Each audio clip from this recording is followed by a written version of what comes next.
All right, welcome back, everyone. We now bring you the latest entertainment news from all the way around the world to the Cowboy State. And this week's edition of What's the Scoop? Well, the entertainment world is still spinning from the death of actor Philip Seymour Hoffman.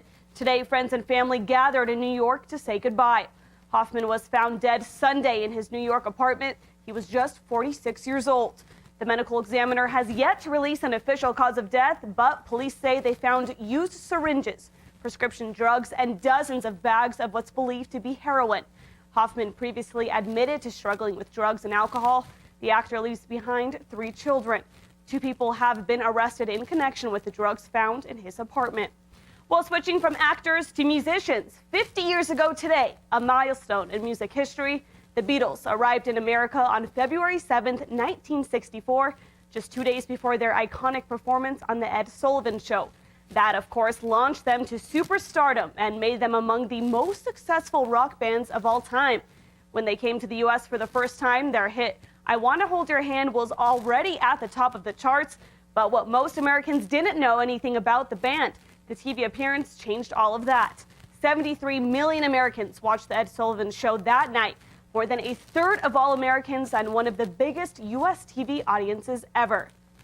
And speaking of audiences, last night, 14.6 million people tuned in for the end of an era. And late-night television, Jay Leno's show will be nothing more than a memory to fans as the host handed in his microphone after 22 years.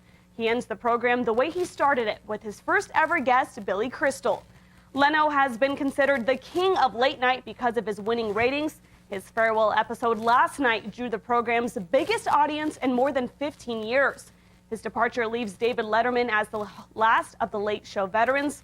Comedian Jimmy Fallon is set to take over the reins on February 17th. Well, their faces say it all right there. A big shocker, possibly bigger controversy on The Biggest Losers finale this week. Brand new winner, 24-year-old Rachel Fredrickson, astonishing everyone, revealing a staggering 155-pound weight loss. Fredrickson broke a new record for the show by shedding 60% of her total body weight, but some people are more concerned about what they're seeing on Twitter. Stunned viewers, they're saying they went to Twitter to voice their alarm, saying things like, quote, watching The Biggest Loser finale and I am seriously concerned. This is the first time they've seen things like this. Well, moving on to our K2 web poll, we want to know what you think. Do you think the public is overreacting to Rachel's weight loss on The Biggest Loser finale? Yes or no? Go ahead and log on to our website at k2tv.com and cast your vote. Well, that wraps up the latest entertainment headlines for this week in the Friday's edition of What's the Scoop. But stay with us. We'll be right back.